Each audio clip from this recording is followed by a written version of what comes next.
Баршаңызға сәлем, мен бүгін сіздермен өте дәмді әрі керемет шығатын медовик тортының рецептісімен бөлісетін боламын. Видеоны соңына дейін қарап, подписаться кнопкасын басып, менің каналыма тіркелуді ұмытпаңыздар.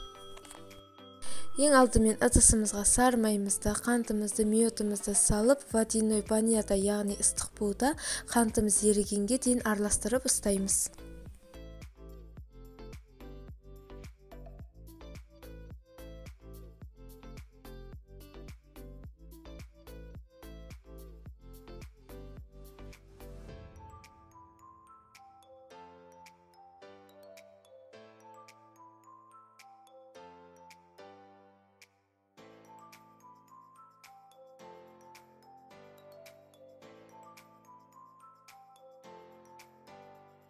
Қантымыз ерігеннен кейін жұмыртқамызды бір ыдысқа салып, жақсылап араластырып аламыз. Сосын ыдысымызға құя отырып, тезірек араластырамыз.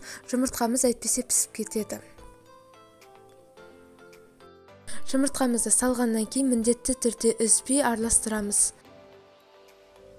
Сосын содамызды салып, жақсылап араластырамыз. Сұйық массамыз карамельді түс болғанға дейін буымызда ұстайтын боламыз.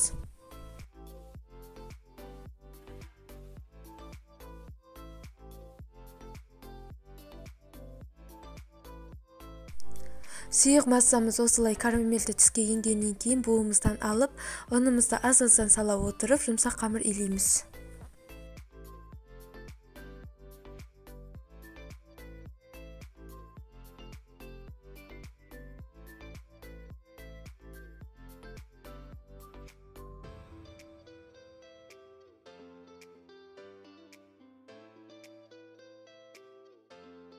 Қамырымыз иленген кезде қолға жабысатындай қамыр болып иленеді. Оған уайымдаудың қажеті жоқ. Қамырымызды 1 сағатқа тоңазытқышқа қалдыратын боламыз.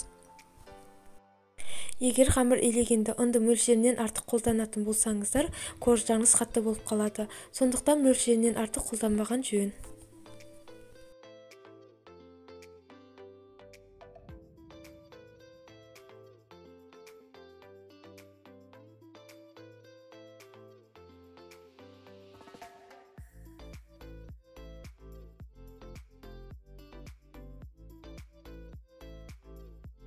Қамырымызды илеп болғаннан кейін пищевой пленкаға орап, тоңазытқышқа 1 сағатқа қалдыратын боламыз.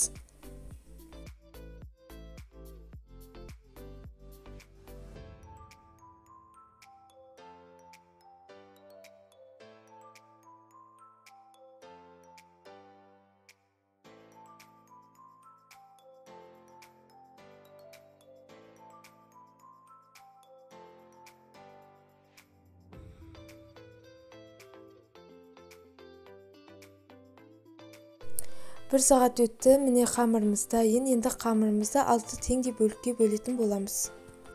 Сосын жайған қамырлардан артылған қамырымызды біріктіріп, 7-ші бөлігін шығарамыз.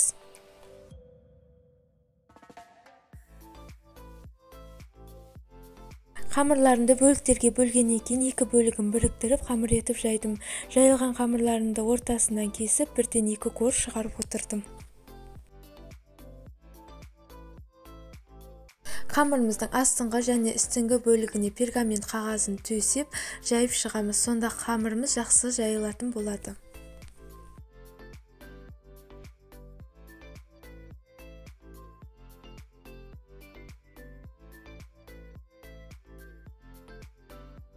Қамырымызды жайып болғаннан кейін пергамент қағазын алып, екінші пергамент қағазына қамырымызды ауыстырып саламыз. Сосын қамырымызды пішініне қарай кесіп аламыз. Сол кезде қамырымыздың пішіні өзгермей жақсы болып пісіп шығады.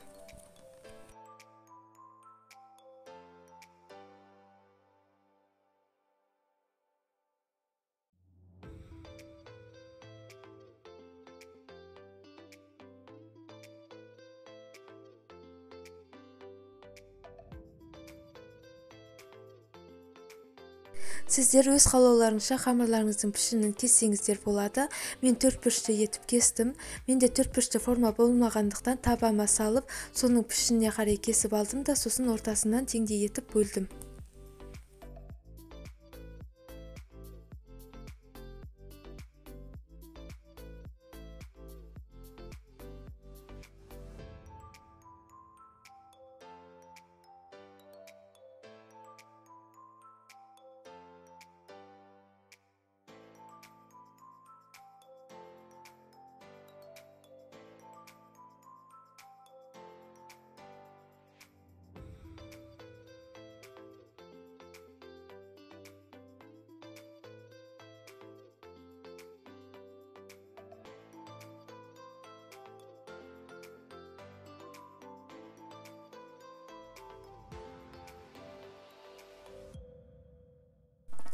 Қамырларыңызды кесіп болғаннан кейін қамырларыңызды шанышқымен тесіп шығыңыздар.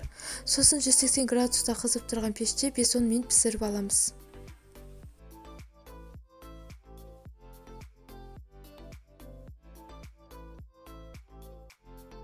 Корждарымыз піскеннен кейін тортымызды жинайтын боламыз.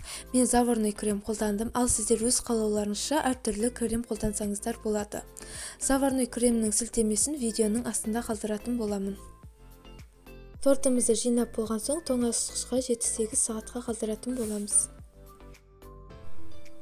Тортымыз дайын, енді тортымыздың шеттерін кесіп аламыз да үстіне ганаш құятын боламыз.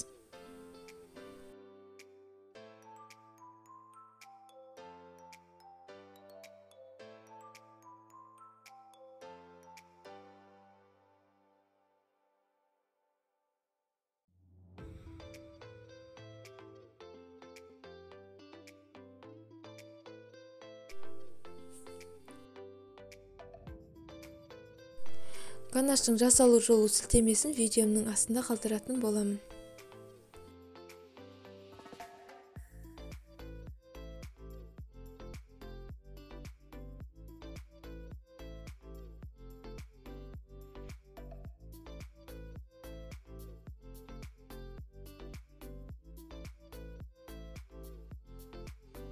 Ганашты құйып болғаннан кейін тортты өз қалауларыңызша сәндесеңіздер де болады.